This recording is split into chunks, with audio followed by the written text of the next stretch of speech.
Welcome to Bedtime Magic, where magical stories help you drift into a peaceful sleep. Tonight's story is the Moon Goddess and the Village Boy. So, close your eyes, snuggle up, and let's begin. Once upon a time, in a land where the stars whispered secrets to the trees and rivers hummed lullabies to the night, there was a village named Lyora. It lay between lush green hills and a vast, silver lake that shimmered under the moonlight. The villagers believed that the lake was a sacred gift from Celine, the moon goddess, who watched over them with gentle grace. Celine, the radiant moon goddess, had long lived in the heavens, adorned in robes spun from moonlight, with hair like cascading silver. She had watched over Lyora for centuries, blessing its crops and protecting its people. But despite her divine beauty and eternal presence, she longed for something she had never known: love. In Lyora, there lived a humble young man named Elias. He was known for his kindness, his love for storytelling, and his ability to play the flute so beautifully that even the birds would pause to listen. He was an orphan, raised by the wise old healer of the village, Grandmother Alma. Elias had always been fascinated by the night sky. He would often sit by the lake, gazing at the moon and whispering his dreams to the stars, unaware that Celine was listening. He longed for adventure, for something beyond the ordinary life of a village boy, never knowing that destiny had already woven his fate with that of a goddess. One evening, as Elias played his flute by the lake, a soft mist rose from the water. The air shimmered with magic, and before him appeared a woman of extraordinary beauty. Her eyes held the glow of 1,000 stars, and her presence made the air hum with celestial energy. "Who are you?" Elias whispered, his heart pounding. The woman smiled. "I am Celine, the moon goddess." Elias gasped, falling to his knees. "A goddess? Why would you come to a mere mortal like me?" Celine reached out and gently lifted his chin. "Because your music calls to my heart. I have watched you for years, Elias. Your soul shines as brightly as the moon itself. I have longed to know the warmth of mortal love."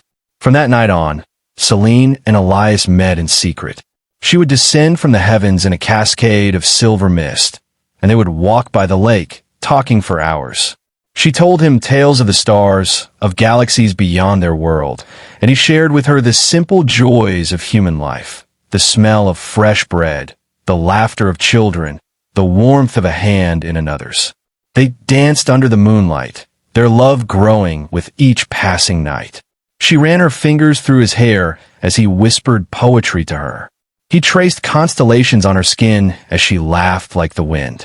He wove crowns of wildflowers for her, as she placed them upon her celestial hair as though she were merely a village girl. One night, under a sky bursting with falling stars, Elias cupped her face in his hands and pressed a kiss to her lips. The heavens seemed to tremble, and the earth sighed in delight. It was a kiss that defied time, a kiss that spoke of love that was never meant to exist, but had found its way into the world anyway. "Elias," Celine whispered, her eyes shimmering with tears, "if time stood still, I would stay here with you forever." He held her close. "Then let us steal a moment from time, my love. Let us make every second an eternity." Elias took her to places she had only observed from above. He led her through golden fields where fireflies danced, to the village square where the elders told stories by the fire, and to the highest hill where they could see the first light of dawn. She, in turn, took him to the edge of the celestial realm, where the air sparkled with the whispers of ancient gods, and the rivers ran silver beneath a sky that had never known darkness. They spoke of dreams, of what it would mean for Celine to leave the heavens behind. She told him of the weight of divinity, the loneliness of eternity. He promised her a life of simplicity, of warmth, of love that would be fleeting but real. Celine grew more human with every night they spent together.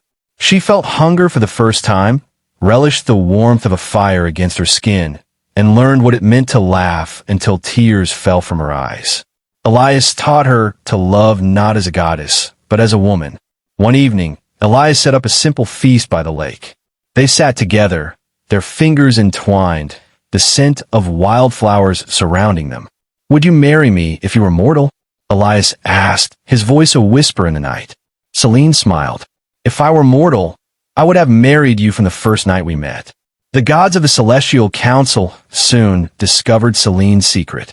They were furious. Zeus, the ruler of the heavens, summoned Celine before him. You have broken the sacred law, he thundered. If you do not abandon this mortal, you shall lose your divine powers forever. Celine's heart ached. Could she give up eternity for the man she loved? One last time, she descended to earth, to the lake where Elias waited for her. She ran into his arms, pressing her face against his chest. I have to choose, Elias. I have to leave you, or I must become mortal. Elias wiped her tears. Then choose me. Let's grow old together. Let's love like mortals do, with all the time we are given. With a trembling heart, Celine whispered a final prayer to the stars, then stepped into his embrace. As she did, a soft light surrounded her, and she felt herself change. She was no longer a goddess, but a mortal woman, bound by time and the fragility of human life. And so, Celine and Elias lived together in Lyora, growing old in each other's arms. Their love became legend, whispered in lullabies and told by storytellers for generations to come. Each night, when the moon rose high in the sky, villagers swore they could still hear the melody of Elias's flute drifting across the lake, a song of love so powerful that even the gods could not erase it. And so, my dear listener, if you ever find yourself by a quiet lake on a moonlit night, listen closely. You might just hear the echo of a flute, a reminder that love, true and pure, knows no bounds, not even between gods and men. And if you see the moon shining a little brighter, know that Celine is still watching, her love story forever woven into the light that touches the earth. If you enjoyed this magical love story, don't forget to like, share, and subscribe for more enchanting tales. Leave a comment below and tell us, would you give up eternity for love? Let us know your thoughts, and stay tuned for more bedtime magic stories.